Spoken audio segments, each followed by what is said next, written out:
The recipe book was hidden behind a loose brick in the kitchen wall, and the final ingredient in my father's most famous sauce made no sense at all. One unsent love letter. It read in his careful handwriting. I thought it was a mistake, maybe his way of being poetic about cooking. I had no idea that finding that letter would save our failing restaurant and teach me the most important lesson about cooking I'd ever learn. Before we dive into this incredible story, I'd love to know, what's a family recipe that holds special meaning for you? Drop it in the comments below, and be sure to subscribe for more amazing stories every day. Now, let's go back to the day I discovered my father's greatest secret. Standing in the empty dining room of Nona's kitchen at 6 in the morning, surrounded by overdue bills and the lingering smell of garlic and heartbreak, I wondered if I was making the biggest mistake of my life. 3 months ago, my father, Antonio Castellano, had died suddenly of a heart attack, leaving me his beloved Italian restaurant and a mountain of debt that threatened to bury both his legacy and my future. Everyone, my mother, my friends, even the bank manager, had advised me to sell the place and walk away. But I couldn't do it. Nona's kitchen had been my father's dream, the culmination of everything he learned from his own grandmother in the hills of Tuscany. For 30 years, it had been the heart of our neighborhood, a place where families celebrated milestones and strangers became friends over plates of handmade pasta and my father's legendary sauces. But in recent years, business had declined. Newer, trendier restaurants had opened nearby, and my father, stubborn and traditional, had refused to adapt. He wouldn't update the menu, wouldn't embrace social media, wouldn't even consider the food delivery apps that had become essential during the pandemic. "The food speaks for itself," he would say whenever I suggested changes. "If people want real Italian cooking, they know where to find it." But apparently they didn't know anymore, or they'd forgotten. Or they simply didn't care about authentic Italian food when they could get fusion cuisine and Instagram-worthy presentations elsewhere. Now I was 28 years old, with a business degree I'd never wanted and a restaurant I couldn't afford to keep, but couldn't bear to lose. I'd quit my job at a marketing firm to take over Nona's kitchen, determined to honor my father's memory and somehow make his dream profitable again. The problem was, I didn't know how to cook. Oh, I could make basic pasta and heat up sauce from a jar, but the complex, nuanced dishes that had made my father's reputation were beyond my abilities. He'd tried to teach me when I was younger, but I'd been more interested in homework and friends than learning the family recipes. I'd always assumed there would be time for that later. Now, later had arrived, and I was woefully unprepared. I'd been running the restaurant for 2 weeks, serving simplified versions of my father's dishes and watching our few remaining customers leave disappointed. The food was edible, but it wasn't special. It wasn't the magical experience that had once made Nona's Kitchen a destination. That's when I made the decision to enroll in culinary school. If I was going to save my father's restaurant, I needed to learn how to cook properly, not just heat up basic sauces and hope for the best. The Culinary Institute downtown offered an intensive 3-month program for working professionals. It was expensive, money I couldn't really afford, but I saw it as an investment in the restaurant's future. On my first day, I was nervous and out of place among students who seemed to have been born with knives in their hands. That's when I met Marco Benedetti. Marco was the kind of man who made cooking look like poetry. He was 29, with dark hair that always seemed perfectly tousled, and hands that moved with incredible grace, whether he was dicing onions or whisking a sauce. He'd trained in Rome and Paris before coming to teach at our little culinary school, and he had the kind of passion for food that was infectious. "Cooking is not just about feeding the body," he said during our first class, his slight Italian accent making even the most basic instructions sound romantic. "It's about feeding the soul. Every dish should tell a story, should carry emotion from the cook to the person eating it." I found myself hanging on his every word, not just because of what he was teaching about cooking, but because of the way he talked about food as if it were love itself. "Miss Castellano," he said one afternoon as I struggled with a basic risotto, "you are thinking too much with your head. Cooking comes from here." He placed his hand over his heart. "Not here." He tapped his temple. When his hand briefly touched mine as he guided my stirring technique, I felt something I hadn't experienced since high school, that flutter of attraction, that spark of possibility.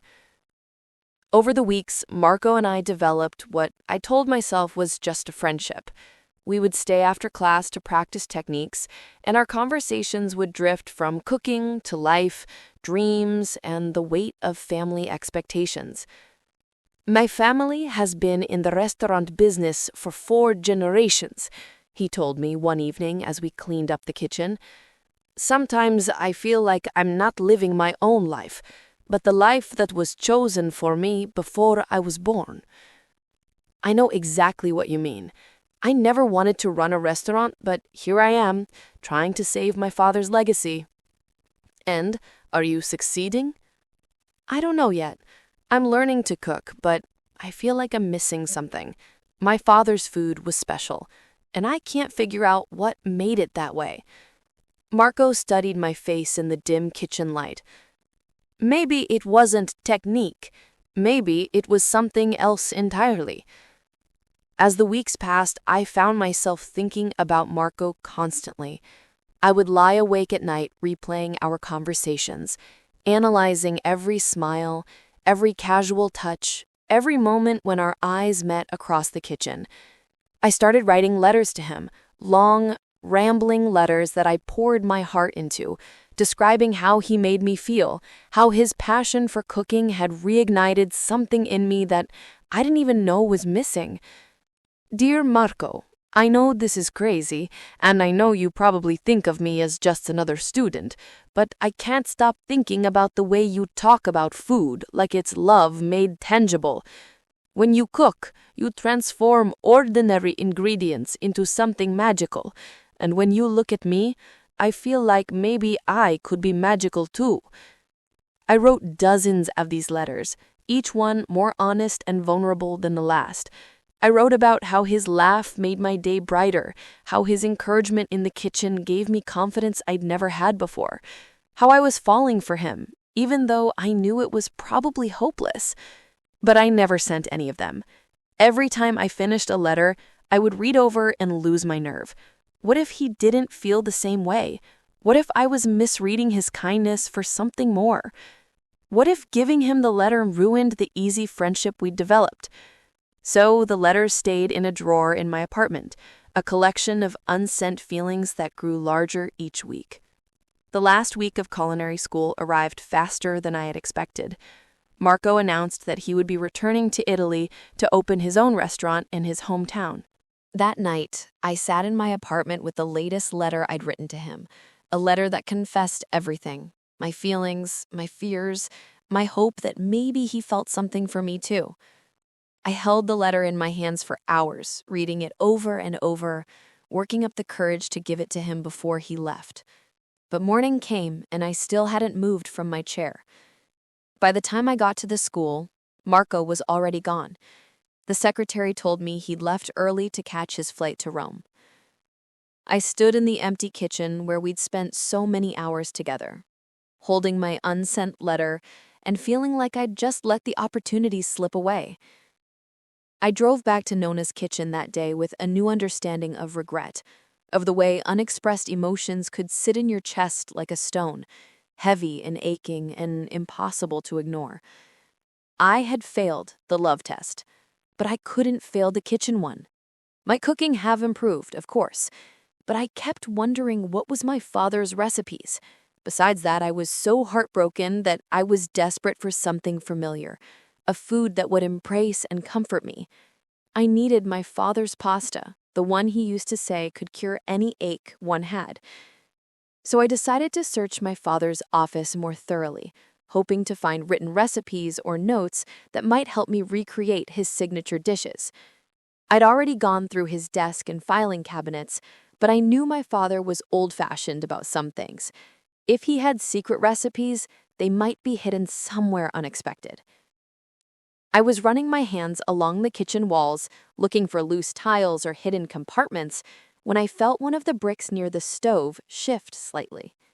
My heart racing, I worked it loose and found a small cavity behind it. Inside was a leather-bound notebook, its pages yellowed with age and splattered with sauce stains. I knew it. My father's recipe book. His real recipe book, not the simplified versions he'd written down for the staff. I opened it with trembling hands, and there they were, the secrets to every dish that had made Nona's kitchen famous.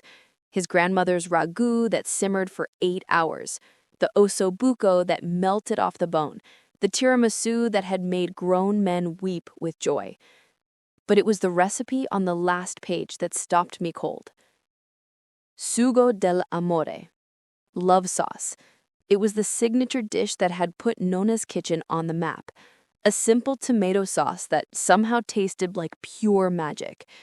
Food critics had tried for years to figure out what made it special, but my father had never revealed the secret, and it was exactly what I needed. Now I was looking at the recipe, written in his careful script. 2 pounds San Marzano tomatoes, crushed by hand. 6 cloves garlic, minced fine. A 1/4 cup extra virgin olive oil. Fresh basil, torn, not cut. Sea salt from Sicily. 1 unsent love letter. I read the last ingredient 3 times, certain I was misunderstanding something. 1 unsent love letter? Was it a joke? What did that even mean? How ironic was it? I flipped through the rest of the notebook, looking for clarification, but found nothing. Every other recipe was straightforward, listing ingredients and techniques in precise detail. Only the love sauce had this mysterious final component. 1 unsent love letter, I murmured to myself, sitting on the kitchen floor with the notebook in my lap. What were you trying to tell me, Babo? I spent the rest of the morning going through every inch of the restaurant, looking for anything that might explain the cryptic ingredient. I searched his office again, checked behind every picture on the walls, even looked inside the old espresso machine he'd brought from Italy. Nothing. That evening, I called my mother. Mama, did Babo ever mention anything about love letters? Maybe something he wrote but never sent? There was a long pause on the other end of the line. Why do you ask, cara mia? I found his secret recipe book. The love sauce recipe has a strange ingredient listed, and I'm trying to figure out what it means. Ah, my mother said softly. The love sauce. I always wondered about that dish. Yeah? Your father only made it on special occasions, anniversaries, birthdays, or when he wanted to apologize for something. He would spend hours in the kitchen, and when he served it, the sauce was always different, more than just tomatoes and herbs. It tasted like... She paused, searching for words. Like love itself. Like he wanted to show me how much he loved me even when we couldn't agree on things. What do you mean? We had disagreements in his final years, Julia. I wanted him to retire, to sell the restaurant and move somewhere warm where we could enjoy our golden years together. But he couldn't let go. That restaurant was his life, his identity. He was afraid that without it he would be nothing. But what about the letter, Mama? Did he ever write you letters? Another pause, longer this time. Your father was not a man of many words, Julia. He showed his love through his cooking, not through writing. If you wrote letters, I never saw them. After hanging up, I sat in the empty restaurant staring at the recipe and feeling more confused than ever. Tomorrow was Friday, and I'd managed to book a reservation for James Hutcherson, the food critic from the city's most influential newspaper. It was my one chance to get the kind of review that could save the restaurant, but I couldn't serve him mediocre food. I needed to make the love sauce, but I couldn't figure out what the final ingredient meant.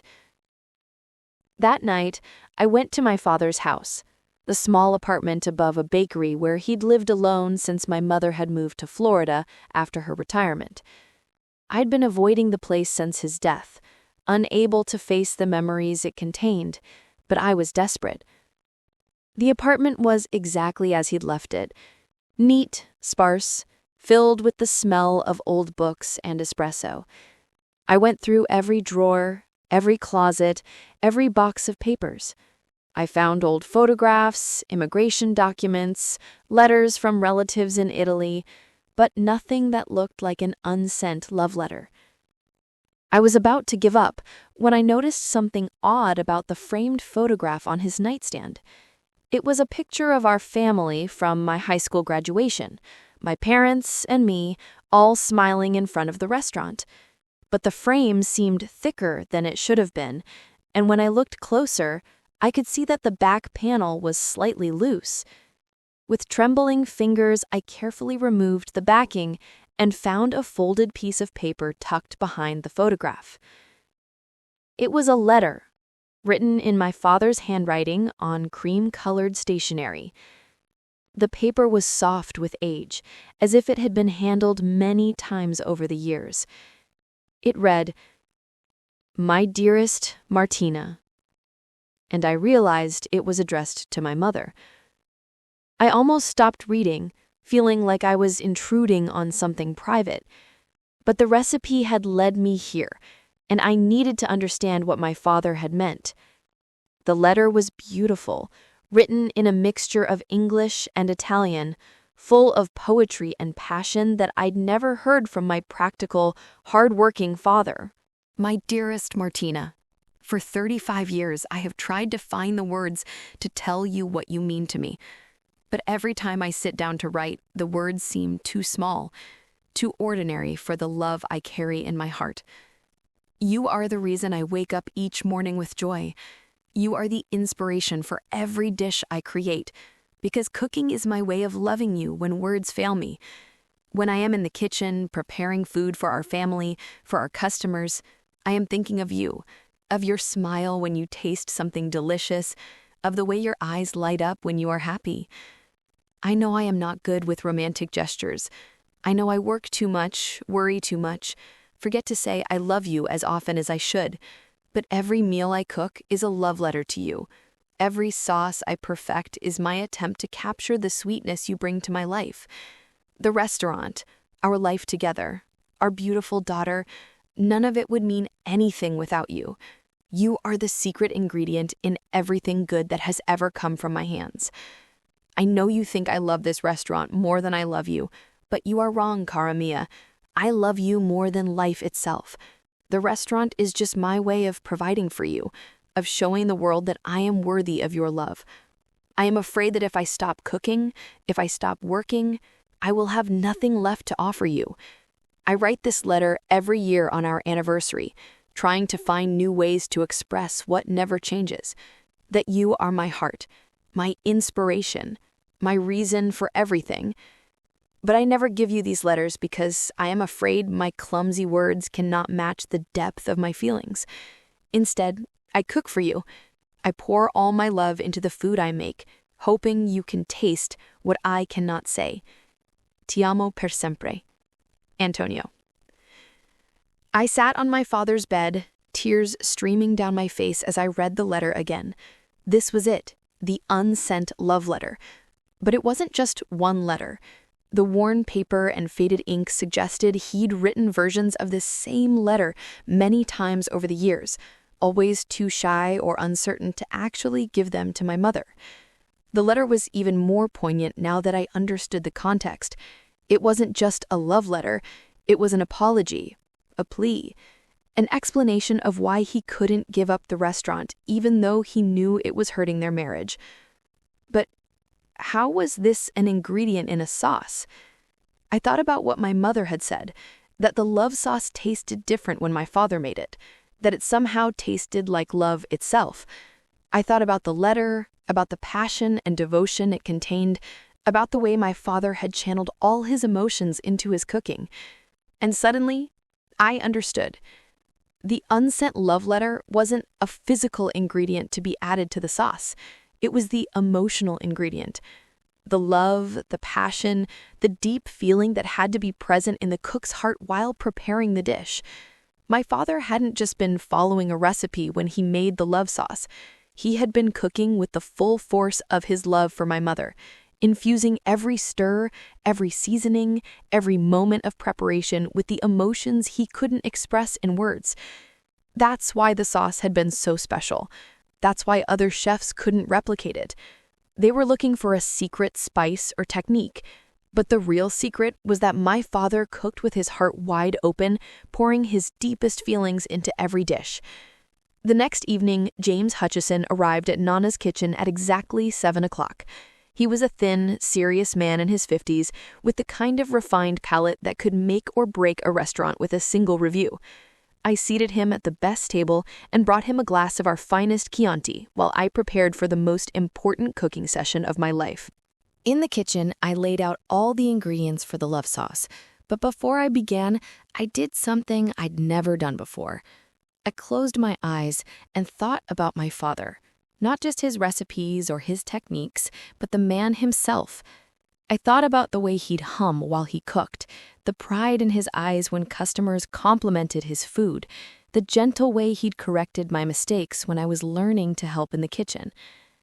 I thought about the letter, about the depth of love it revealed, about the way he'd spent 35 years trying to express his feelings through food because words weren't enough. And then I began to cook. I crushed the tomatoes by hand, feeling their warmth and texture, imagining my father's hands doing the same thing thousands of times before. I minced the garlic with the knife he'd brought from Italy, the blade worn smooth by decades of use. I heated the olive oil slowly, carefully, the way he taught me, waiting for that perfect moment when it shimmered but didn't smoke. But most importantly, I cooked with love. Not just the memory of my father's love for my mother, but my own love, for him, for the restaurant, for the tradition I was trying to preserve. I stirred the sauce with the same wooden spoon he'd used, and with every motion I poured my heart into the dish. I thought about all the meals he'd cooked for our family, all the late nights he'd spent perfecting recipes, all the joy he'd found in feeding people and making them happy. I thought about the letter he'd never sent, the words he'd never spoken, and the way he'd found his voice through his cooking. When the sauce was ready, I tasted it, and for the first time since taking over the restaurant, I understood what my mother had meant. It didn't just taste like tomatoes and herbs, it tasted like love, rich, complex, full of emotion and memory and hope. I served it over fresh pappardelle, garnished with torn basil and a drizzle of the finest olive oil. My hands were shaking as I carried the plate to James Hutchison's table. He took one bite, then another, his expression unreadable. Then he closed his eyes and took a third bite, chewing slowly, thoughtfully. "This is extraordinary," he said. "I've eaten at Nona's kitchen many times over the years, and the food was always good, but this is something else entirely. This sauce has soul." I felt tears prick my eyes. It's my father's recipe. Your father was a master, but this isn't just technique. This is cooking with heart. You can taste the love in every bite. James Hutchison's review appeared in the newspaper 3 days later. It was a love letter to Nona's kitchen, praising not just the food, but the emotional connection it created. He wrote about the love sauce as if it were a religious experience, describing flavors that transcended mere ingredients to become something approaching art. The review changed everything. Within a week, we were booked solid for the next month. Food lovers from across the city came to try the legendary love sauce, and they left as converts, spreading word about the little Italian restaurant where the food was made with genuine passion. But the most important moment came when I finally worked up the courage to give my mother the letter. I drove to Florida and found her in her small apartment, surrounded by photographs of our family and the restaurant. When I handed her the letter, she looked at it with confusion. "What is this, Cara?" "It's from Babo. He wrote it for you, but he never gave it to you. I found it when I was looking for his secret ingredient." She read the letter slowly, tears streaming down her face. When she finished, she held it to her chest and closed her eyes. "I always knew he loved me," she whispered through her tears. "I could taste it in his cooking. Every meal was a love letter. But I thought he loved that restaurant more. I thought he chose it over me. If I had known he was afraid, if I had understood that he thought his work was what made him worthy of my love. He was planning to join you, Mama. He just needed to make sure the restaurant was in good hands first." "And now it is," she said, looking at me with pride and sorrow. "Now it is. And now you understand," she said, looking at me with eyes that sparkled with tears and pride. "Now you know the real secret to your father's cooking. It was never about the ingredients, Julia. It was about the love he put into every dish." "I'm finally learning," I said, "but I wish he could have told you himself. I wish he could have given you this letter."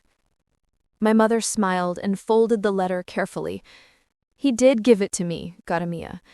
Every time he cooked for me, every time he made that special sauce, he was giving me this letter.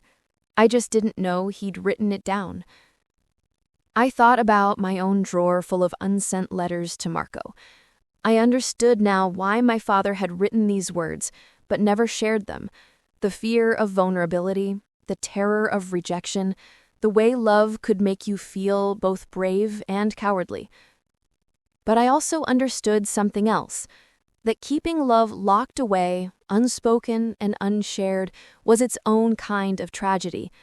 My father had spent 35 years writing the same letter over and over, too afraid to give it to the woman he loved, and I had spent 3 months falling for a man I'd never had the courage to tell. The difference was, my father's love had found its way into his cooking. Every dish he made for my mother was that unsent letter, transformed into something she could taste and feel and experience. His love hadn't been wasted. It had been channeled into something beautiful and nourishing. 6 months later, Nana's kitchen was thriving like it hadn't in years. We'd expanded our staff, updated some of the decor while keeping the authentic Italian atmosphere, and I'd even started offering cooking classes where I taught people not just recipes, but how to cook with emotion and intention. The love sauce had become our signature dish, but I'd also mastered my father's other recipes, each one teaching me something new about the connection between food and feeling. I learned that his osobuku was infused with patience and pride, that his tiramisu carried the joy of celebration, that even his simple aglio e olio was made special by the care and attention he brought to every step. But more than that, I'd learned to cook with my own heart. Each dish I prepared carried my love for my father's memory, my gratitude for the customers who trusted us with their special occasions, and my hope for the future of the restaurant. One evening, as I was closing up the kitchen, I found myself standing in the same spot where I'd discovered my father's recipe book. I thought about that desperate morning when I'd been searching for answers, not knowing that the most important ingredient couldn't be found in any hiding place. It had to come from within. I pulled out my phone and called my mother. "Mama, I have an idea. What if you came back for a visit? What if we cooked together and you could teach me some of Nona's original recipes?" "Oh, Julia," she said, and I could hear the smile in her voice. "I would love that.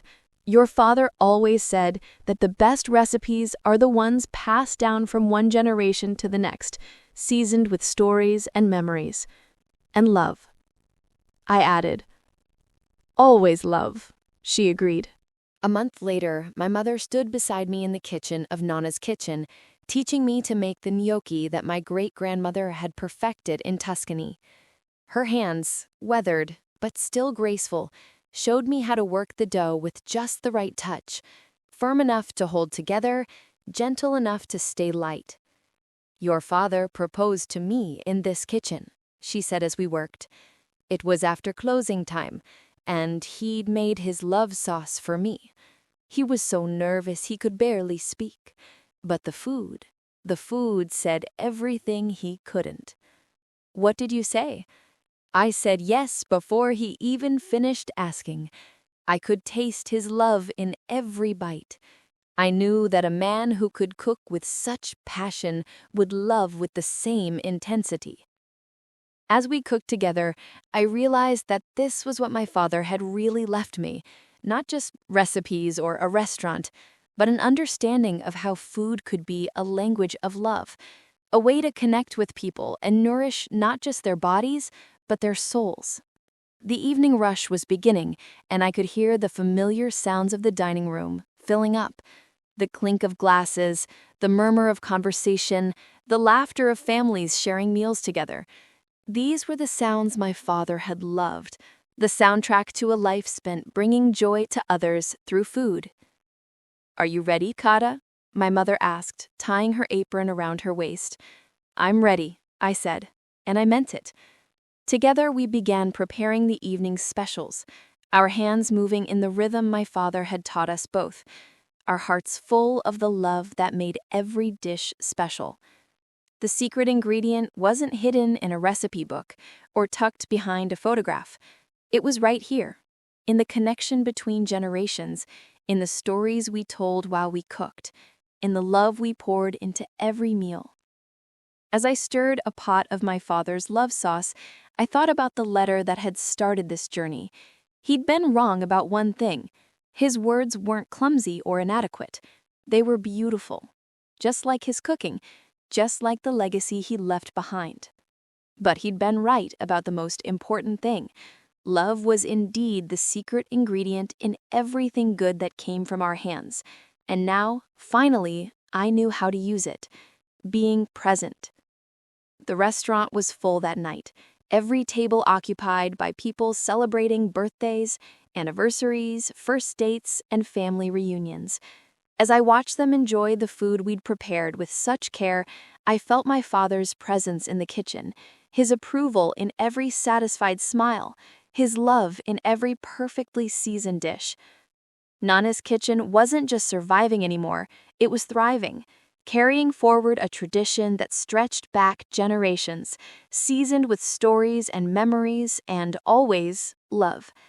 And somewhere I knew my father was smiling, proud that his daughter had finally learned the most important recipe of all, how to cook with her heart wide open, pouring love into every dish, creating not just meals, but memories that would last a lifetime. 7 months after James Hutcherson's review had transformed Nana's kitchen into the most sought-after reservation in the city, I was in the kitchen preparing for another busy evening when Maria, our hostess, appeared in the doorway with an expression I couldn't quite read. "Julia," she said, "there's someone here to see you. He says he's an old friend from culinary school." My heart stopped. I knew, even before I turned around, even before I saw him, standing in the dining room, looking slightly nervous and impossibly handsome in a simple white shirt and dark jeans. Marco. He was holding a small bouquet of basil, not flowers, but fresh herbs, which somehow felt more romantic than roses ever could. "Ciao, Julia," he said, that familiar accent sending warmth through my chest. "I hope you don't mind me showing up unannounced." "Marco," I breathed, wiping my hands on my apron. "What are you doing here? I thought you were in Italy." "I was. I spent months planning to open my restaurant." He smiled, but there was something uncertain in his eyes. "But I kept reading about this amazing Italian restaurant in the city, about a chef who was cooking with such passion that food critics were calling her dishes transcendent. I had to come see for myself." "You came all the way from Italy because of a restaurant review?" "I came because I couldn't stop thinking about you, because I realized I made a mistake leaving without telling you how I felt." My heart was racing so fast, I was sure he could hear it. How you felt. Marco stepped closer, and I could smell his cologne mixed with the scent of fresh herbs. I fell for you during those cooking classes, Julia. The way you listened when I talked about food, the way you put your whole heart into learning, the way you made me remember why I loved cooking in the first place. But you left, I said, my voice barely above a whisper. Because I was scared. Because I was your teacher, and I didn't want to complicate things. Because I'm an idiot who spent 7 months in Italy thinking about what I should have said to you. I thought about the drawer full of letters in my apartment, about all the words I'd written but never shared. I wrote you letters, I said suddenly, dozens of them. Marco's eyes widened. You wrote me letters? Every week. Sometimes every day. I poured my heart into them, but I could never work up the courage to give them to you. Do you still have them? I nodded, feeling heat rise in my cheeks.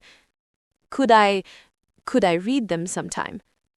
Before I could answer, the kitchen timer went off, reminding me that I had a dining room full of customers waiting for their meals. I have to cook, I said apologetically. We're completely booked tonight. Then, let me help, if you will have me. For the next 3 hours, Marco and I worked side by side in the kitchen of Nona's kitchen, and it felt like the most natural thing in the world.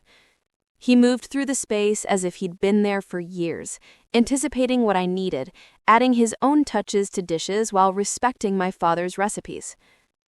But more than that, I watched him taste my love sauce and saw his eyes widen with understanding. Madonna mia, this is incredible. What's your secret? I smiled, thinking about my father's letter, about the love I'd learned to pour into every dish.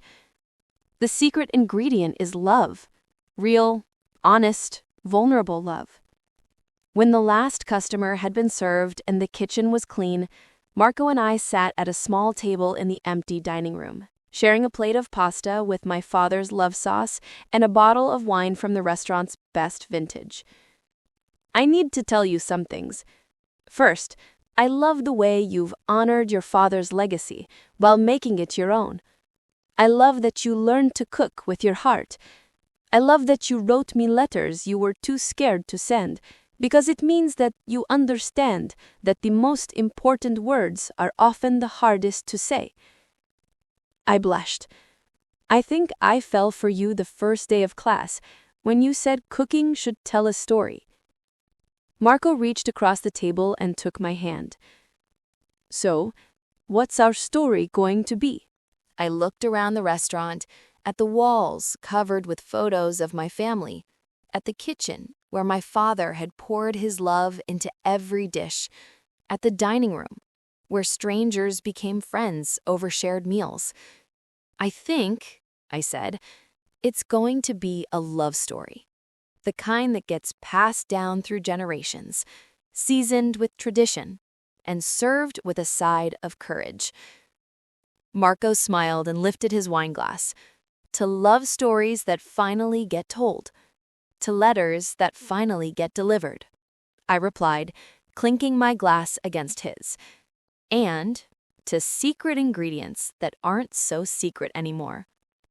As we sat there in the quiet restaurant, surrounded by the lingering aromas of garlic and basil and love, I thought about my father's unsent letter and how it had taught me the most important lesson of all, that love unexpressed is love wasted, but love shared, whether through words or food or the simple act of showing up, has the power to transform everything.